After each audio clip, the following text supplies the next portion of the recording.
Picher is my hometown. We were the largest lead and zinc mine in the whole world.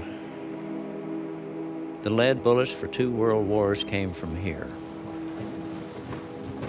Some of the mine cavities was large enough to put a 10-story building in. Before the mine started up, this was all Quapaw Indian land. Most of the land still belongs to the Quapaws.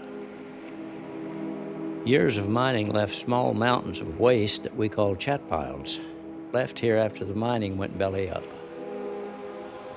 All the mines were completely closed down by 1970. Once the mining companies pulled out, the acid water just completely flooded the mines. Eventually, the acid water sprung from the ground and flowed into the creek, staining it burnt red. When the red water started flowing into the creek, that's when the trouble started. What's she going to do if they say you have to be bought out and she doesn't want to go?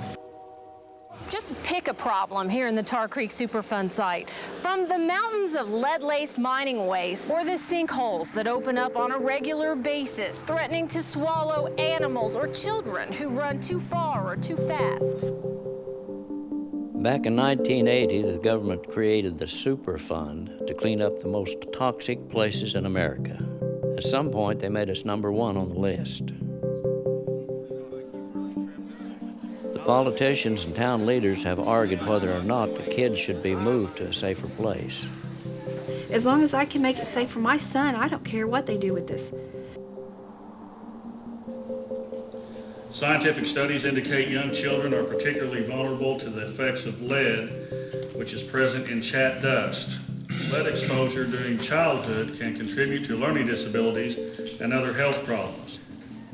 There ain't nobody gonna run me out of my town. I like Picher for the way it is. Picher wouldn't be Picher without the chat piles and the old stuff here. It just wouldn't be Picher. I've heard other people describe it from an aerial view that it kind of looks like a bomb's been dropped and it looks pretty desolate and abandoned. We want our land back. We want it back like it was. You know, we've got a situation where their homes are condemned. I mean, they're living on a material that's not conducive to their health. But it's still a good town, and there's nothing wrong with it here. There's absolutely nothing wrong with Picher. It ain't much home, but it's home to me. And it's worth a lot to me. It's just something that gets in your blood. Doesn't matter where you're at, Picher's home. In Picher, Oklahoma, you can say, this is like heaven.